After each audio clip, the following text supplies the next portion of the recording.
Welcome back to Atomic Diecast. It's been a while since I've done a video, probably 7 or 8 weeks. I've been busy with work and getting through the summer, but I hope to get back to doing videos here at least 1 or 2 a week. And I thought I would jump back in with a car that has been sought after, been talked about a lot on social media, like the Dollar General 83 Silverado. This was an exclusive, a store exclusive. This is the 711 Toyota Supra.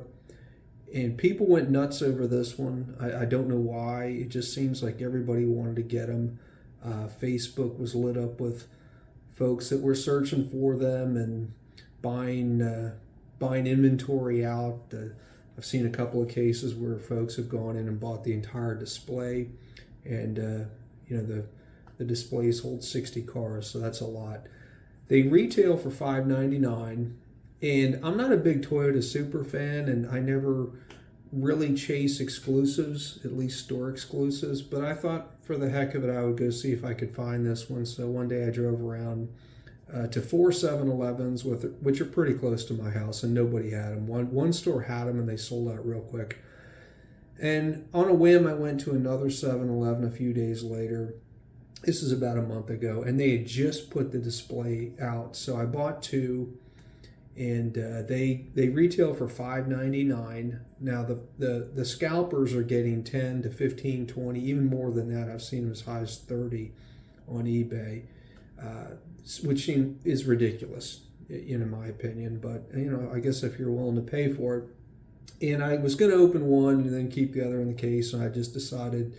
The cards were so pristine, I just put them in protectors, and that was it. And then later I went back to that same 7-Eleven, and I saw one, believe it or not, just hanging on a peg, and it had a bent card. So I decided, okay, I'll buy a third, and that's the one you're looking at right here. I decided to open it. So what is special about these cars? Well, in my opinion, not a lot. They are a Silver Series edition. They've got plastic bases. They've got plastic wheels. They don't use high-end paint. This is not Spectra Flame or anything like that. This is just basic, emerald green paint with the 711 tampos. What makes a Silver Series different than a standard mainline is they tampo or decal all the sides, whereas a standard mainline only gets 4. So you'll see, or 3, I should say. So on this one, you'll see there's headlight details, there's taillight details, there's even license plate details, which I'll get to in a minute. But essentially, that's it. And they did use a little bit better card as they do on their Silver Series and Premiums. It's the same size as a mainline, but it has a glossier back. Really not a lot of information on the back of the card. I could show folks what it looks like, but there really isn't a lot there. So the casting itself is pretty nice. The tampoing is clean. The paint is good. I didn't have any issues with chips or bubbling or anything like that. So it's a pretty good car all the way around in terms of the looks. I'm not a big fan of 7-Eleven's logo, but and I think they overdid it a bit on this car, but it is what it is. The license plate, which I don't know if you can see or read, it's really, really tiny. It took me a magnifying glass to read it.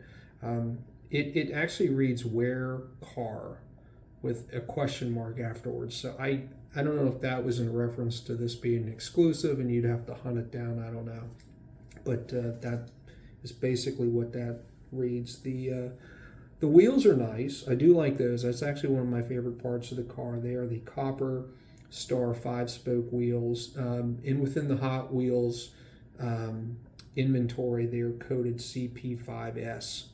So they're new. They came out in 2024, and they have a real Ferrari-esque look to them. So I would venture to say that now Ferrari's back with Hot Wheels. I bet you they'll use these on some of their Ferrari releases in the future.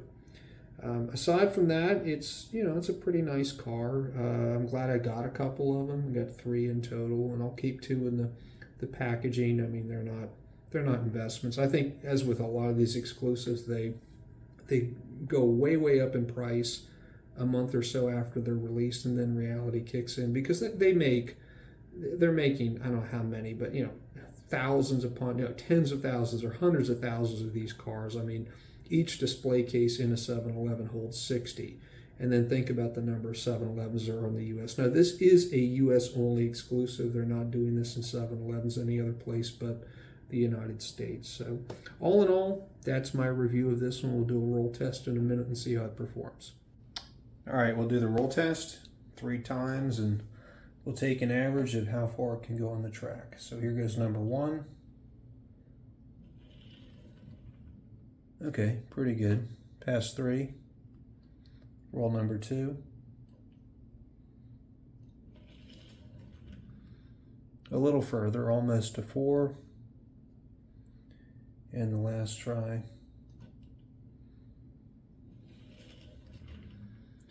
All right, so we're going to put this at 3.5. It's not bad. It's a little better than average, which is what I would expect. It's not real heavy. It came in at 35 grams on the nose.